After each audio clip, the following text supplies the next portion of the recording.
মাত্র 1 সেকেন্ডের জন্য পৃথিবীর ঘূর্ণন বন্ধ হয়ে গেলে কি হবে তা কি কখনো চিন্তা করেছেন? পৃথিবীর ঘূর্ণন বন্ধ হলে 1 সেকেন্ডের মধ্যেই মানবজাতি হারিয়ে যেতে পারে।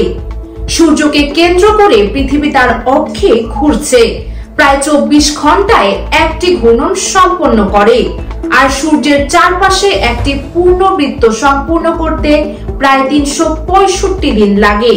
পৃথিবীর ঘূর্ণন 1 সেকেন্ডের জন্য বন্ধ হলে দেখা দিবে নানা ধরনের বিপর্যয়কর পরিস্থিতি।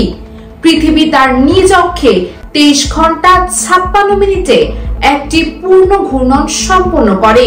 এই ঘূর্ণন আমাদের পৃথিবীর প্রাণ ও পরিবেশের জন্য খুবই গুরুত্বপূর্ণ, কারণ পৃথিবীর ঘূর্ণন দিন রাতের যে চক্র রয়েছে তার উপরে প্রভাব ফেলে থাকে। আবহাওয়ার ধরন থেকে শুরু করে মহাসাগরের আচরণ পর্যন্ত পৃথিবীর ঘূর্ণনের উপরেই নির্ভরশীল। নিরক্ষরেখা বরাবর পৃথিবীর পৃষ্ঠ প্রতি ঘন্টায় প্রায় 1600 কিলোমিটার বেগে ঘুরছে। এই গতি হঠাৎ থেমে গেলে নেমে আসবে বিপর্যয়। এখন যা কিছু ভূপৃষ্ঠে স্থির রয়েছে তা ধ্বংসাত্মক গতিতে পূর্ব দিকে উৎক্ষিপ্ত হবে।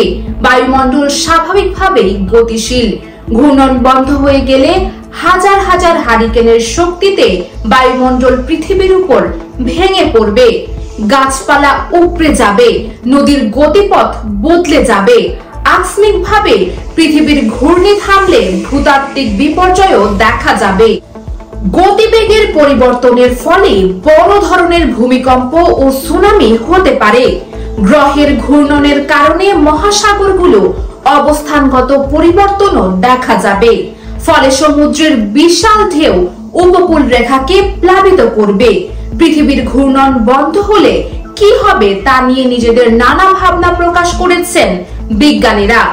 জ্যোতি পদার্থ বিজ্ঞানী নীল ডিগ্রাস টাইসন বলেন, ঘূর্ণন আকস্মিকভাবে থেমে গেলে পৃথিবীর সবাই মারা যাবেন, মানুষ জানালা দিয়ে উড়ে যাবে। সেটা হবে পৃথিবীর জন্য খারাপ একটি দিন। পৃথিবীর ঘূর্ণন মহাকর্ষীয় ক্ষেত্রের সঙ্গে আবদ্ধ হয়ে চাঁদের কক্ষপথকে প্রভাবিত করে। হঠাৎ থেমে গেলে চাঁদ ও পৃথিবীর সূক্ষ্ম ভারসাম্য নষ্ট হয়ে যাবে, এমনকি চাঁদের চলার পথেও পরিবর্তন আসবে। আর তখন জোয়ার ভাটা কিভাবে হবে তা বলা অনেকটাই কঠিন। যদিও চাঁদের কারণে পৃথিবীর ঘূর্ণন ধীরে ধীরে কমে যাচ্ছে, এই প্রক্রিয়া অবশ্য খুবই ধীর। চাঁদের টানে পৃথিবীর মাত্র 1 সেকেন্ড ধীরগতি হতে প্রায় 50,000 বছর সময় লাগে। আকস্মিকভাবে 1 সেকেন্ডের জন্য ঘূর্ণন বন্ধ হলে প্রাকৃতিক পরিবেশের সংকট দেখা যাবে। US Bengal news desk.